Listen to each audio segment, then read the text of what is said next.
Hey y'all, what's up? It's your girl Destiny Arianna, and today I'm back with another video. And today we'll be talking about the truth about being a college YouTuber.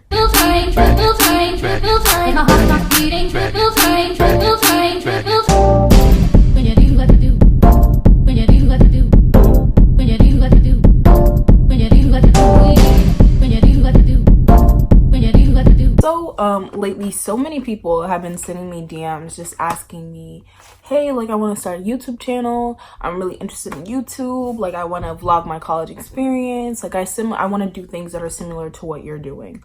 And I decided, why not just create a video telling people a few tips that I have, suggestions, but really the truth about being a college YouTuber. But before we get into this video, if you have not already, please subscribe to my channel so you can see more content like this, and click the bell notification so you can get notified whenever I post a video. So we're gonna hop right in. I think the first thing that might be pretty self-explanatory, but I just think it needs to be said, but time management makes being a YouTuber in college super hard. Super hard, y'all. Like, as you guys know, if you've been following me for a while, I go to Bowdoin College, and Bowdoin is already a super difficult school. Bowdoin is a liberal arts school, but it is one of the top liberal arts schools in the United States. So y'all, like, it is hard. Like, it is hard. Like, I'm not lying. It's hard. It's difficult. But, you know, all of my energy, all of my time already really goes into my schoolwork. So just imagine piling up all them, you know, classes, tests, exams, extracurriculars, and then adding YouTube. So if you guys don't really understand how YouTube works, it may not seem like such a big deal. But if you want to be a successful YouTuber, you really have to plan out your YouTube channel, and you really gotta like put in the time, put in the effort, you know, editing, planning out the videos, possibly scripting out what you're gonna say, you know, planning out your schedule for when you're gonna post. YouTube in itself and being a YouTuber is so much more work than you guys may think. Even though I'm not a really big YouTuber, I still put in a lot of work to put out great content for you guys.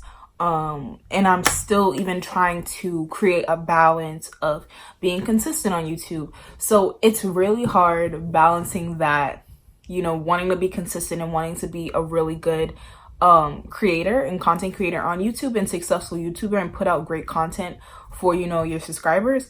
But at the same time, you know, hustle and get your stuff done in school. So for me, it's just been really difficult because I'm never going to pick YouTube over school. School's always been number one for me, you know? So like when you guys see me go on a hiatus on YouTube, you guys know what's up. You guys know that when I go missing on YouTube, things got hard in the semester and like your girl needs to focus and buckle down on her books, which that's me. That's what I want to do. School is always number one, so I'm always going to put school first. But that's definitely number one, needs to be said.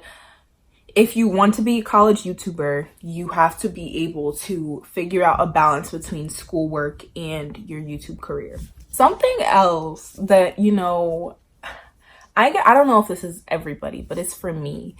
Something that I noticed is really hard about being a college YouTuber is running out of content ideas, you know? So like, I try to talk about, you know, an update on every year. That's what I do. I want to tell you guys about each year, each semester, you know, give you guys updates and tips on how to be successful, tips on applications. And I'm working on a bunch of more things now. Like I've had time to plan it out. But in the past, I struggled so much with coming up with content that is great for, you know, my audience, which is current college students and people that are going into college.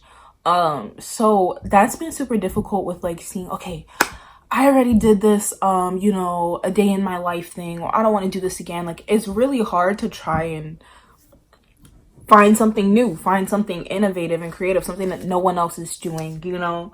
So I definitely think that that is something that I put a lot of work into, trying to make my channel very unique, trying to make my channel, specific to my experience, but also really open to other people so they can relate to my experience and we can talk about it. So I guess that's been a challenge, but I've learned from, you know, being on YouTube for like 2-3 years now. I'm starting to, you know, get in the vibe of what I want to post and the content that I'm posting so it can cater to my audience. So I hope that you guys are noticing that, and I hope you guys are liking it and appreciating it. But yeah, I definitely think that knowing your niche and knowing your content base and has been a big part of being a college YouTuber. Something else that I think is very rewarding, especially from my YouTube experience, has been receiving amazing feedback. So I'm gonna tell you guys a quick little backstory about why I even started YouTube. I've always wanted to start YouTube. It's kind of cringy when I watch my intro video, but I said it perfectly then. Like, I've literally have always wanted a YouTube channel. I used to practice in the mirror, talking to myself in the bathroom, just like, oh my gosh, guys, like, welcome back to my channel. Like, you guys know the deal. But I've always wanted to be able to have a, you know, audience and have people that I can connect with and talk to about my life and like really share stories and share experiences. That's something I've always wanted, and this is something I'm using as a foundation for things I want to do in the future. So that being said, I knew that when I decided to go to Bowdoin, you know, I know going on the website, there were not a lot of POC on the website. You know, they have their tokenism things going on. They, you know how that goes. It's almost like every PWI, and it's real, you know. And I knew I decided to go to Bowdoin, and I wanted to show my experience for other people who may be in my shoes, you know. I want to be able to be that person to say I did, and so can you, you know. Like, I want to be able to let people know straight up what I'm going through, because I wish that I had somebody to do that for me, you know. And I have a bunch of upperclassmen who now are that for me. But, you know, on YouTube, it's like you can really connect and be a part of someone's life in a way. You guys know what I mean. So I wanted to be that, and I didn't see that yet. So interesting for me to actually start that dialogue and start, you know, vlogging my experience of being a Black woman at Bowdoin. Like, I think that that is something that I wish that I saw. So that's what I decided to be for other people.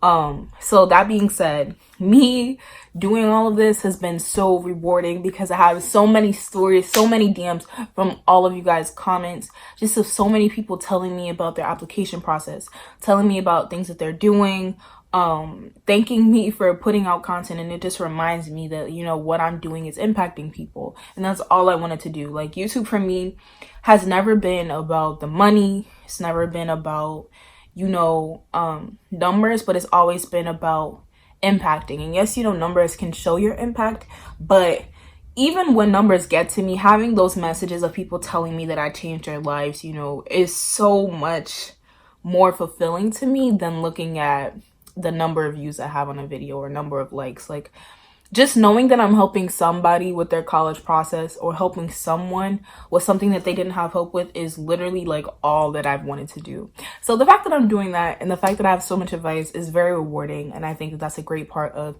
my experience being a college YouTuber, is just hearing from you guys. And I think that also goes into me feeling like I've gained valuable relationships from YouTube.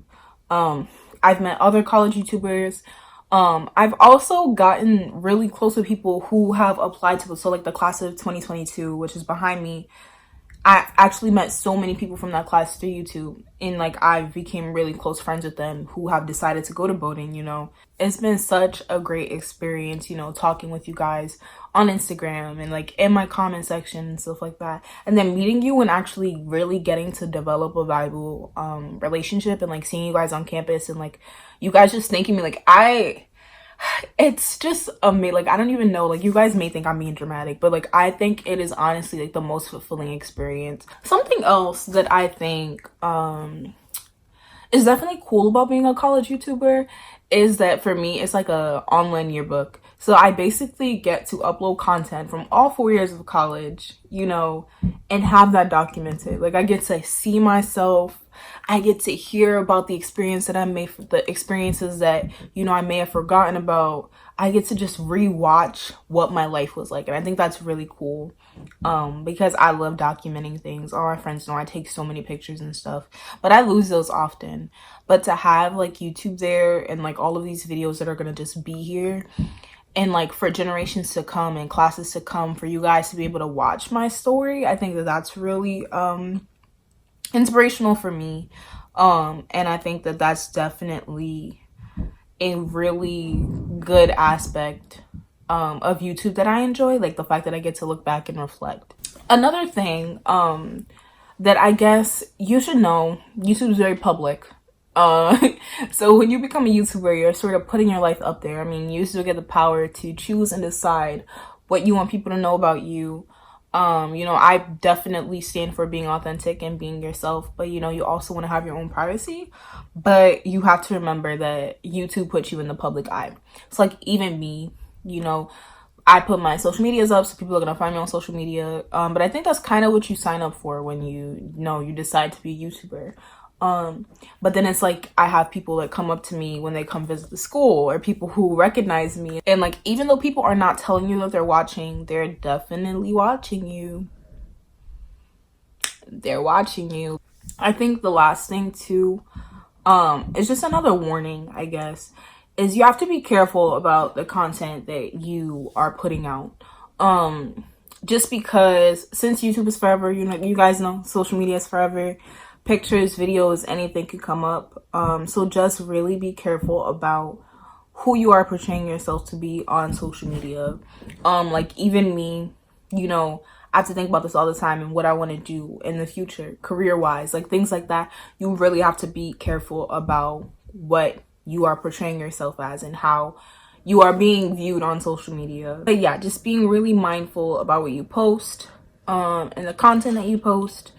You know, like no one's perfect, but just trying your best, you know, to you know, be genuine, be honest, and be yourself. This was a really quick video. I wanted to just give you guys a few tips if you guys were considering even starting a YouTube channel or being a college YouTuber. Definitely feel free to hit me up and talk to me about it if you want to. Also, a disclaimer coming soon, I will be offering services to help with intros for YouTube channels, as well as thumbnails and channel art. So please stay tuned for that. I'll be posting that soon. If you want to see more content like this, please make sure to subscribe to my channel, like this video, comment below what you think about it, and I'll see you guys on the next one.